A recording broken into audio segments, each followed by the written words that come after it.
It is a sobering moment when your race steps beyond its home world and into the greater galaxy.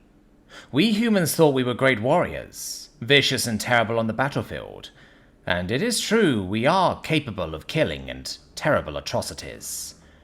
But the terrible Zrevlians were greater warriors than us, at least on a one-to-one basis.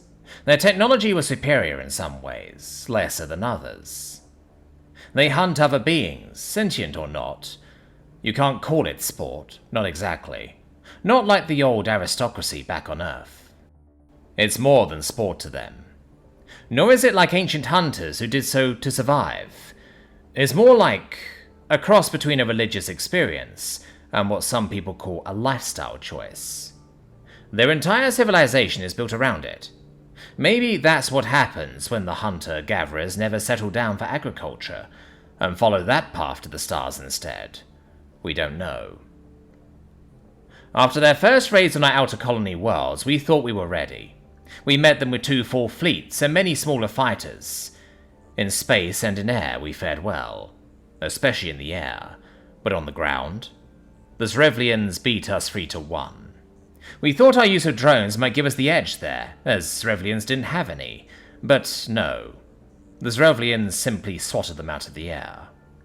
We thought they were built too low to the ground for that, but we had underestimated their agility. But we learned from that experience. We learned quickly. We couldn't outfight them one-on-one. We weren't the big bad warrior race of the galaxy, or even our own galactic arm.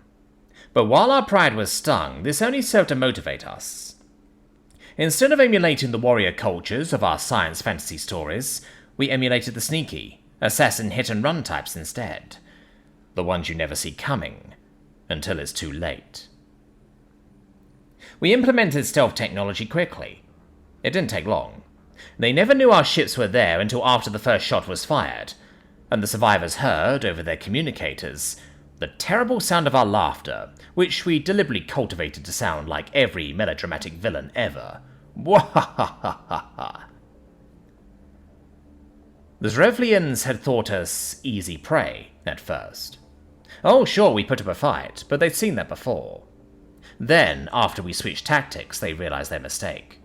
They realized we aren't the hunters that chase you down on the plains like them. No. We're the ambush predators. The pit-trap spiders waiting in their den for the foolish alien who wanders by. They don't call us dishonorable or cowards, and while they still hate us, it's a respectful, wary hatred of a worthy foe. Then we expanded into the galaxy at large and met other races, many of whom were loosely allied against the Zrevlians' hunts. The Gorbren, the Yekarin, the Vimali. We didn't need to go to war against them to see that the Gorbren and Yekarin, at least, were superior to us one-on-one, but they seemed to only want to fight wars defensively.